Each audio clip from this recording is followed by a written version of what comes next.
Welcome to Reeka's fusion. Cheesy burst bread mini pizza எப்படி செய்யலாம்னு பார்க்கலாமா? 2 பிரெட் ஸ்லைசஸ் எடுத்துக்கோங்க. அதை இந்த மாதிரி ரவுண்ட் ஷேப்பில் கட் பண்ணி எடுத்துக்கோங்க.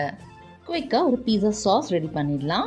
அதுக்கு 2 teaspoon tomato ketchup, 1 teaspoon hot chilli sauce, கொஞ்சமாக ஆரிகானோ, கொஞ்சமாக பெப்பர் பவுடர், கொஞ்சமாக சில்லி ஃப்ளேக்ஸ் ஆட் பண்ணி மிக்ஸ் பண்ணி வச்சுக்கோங்க.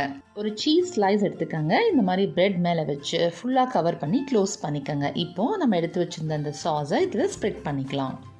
ஈவனாக ஸ்ப்ரெட் பண்ணிவிட்டு உங்களுக்கு பிடிச்சமான வெஜிடபிள்ஸை அது மேலே டாப்பிங்காக ஆட் பண்ணிக்கோங்க.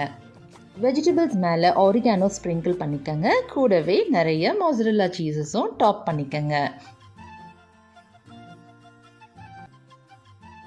ஒரு பேனில் ஆலிவ் ஆயில் இல்லைனா பட்டர் ஆட் பண்ணி ஸ்ப்ரெட் பண்ணிக்கோங்க. நம்ம ரெடி பண்ணி வச்சுருக்க அந்த பீஸாவை வச்சு கவர் பண்ணி ஒரு 2 மினிட்ஸ்க்கு குக் பண்ணிங்கன்னா பீஸா ரெடி ஆகிடும். பீஸா கட்டர் இல்லைனா ஒரு நைஃபை யூஸ் பண்ணி கட் பண்ணி சர்வ் பண்ணுங்கள். ரொம்ப டேஸ்டியான இந்த பீஸாவை நீங்களும் ட்ரை பண்ணி பாருங்கள். இந்த வீடியோ உங்களுக்கு பிடிச்சிருந்தா லைக் பண்ணுங்கள். மறக்காமல் சப்ஸ்கிரைப் பண்ணிக்கோங்க. தேங்க்யூ.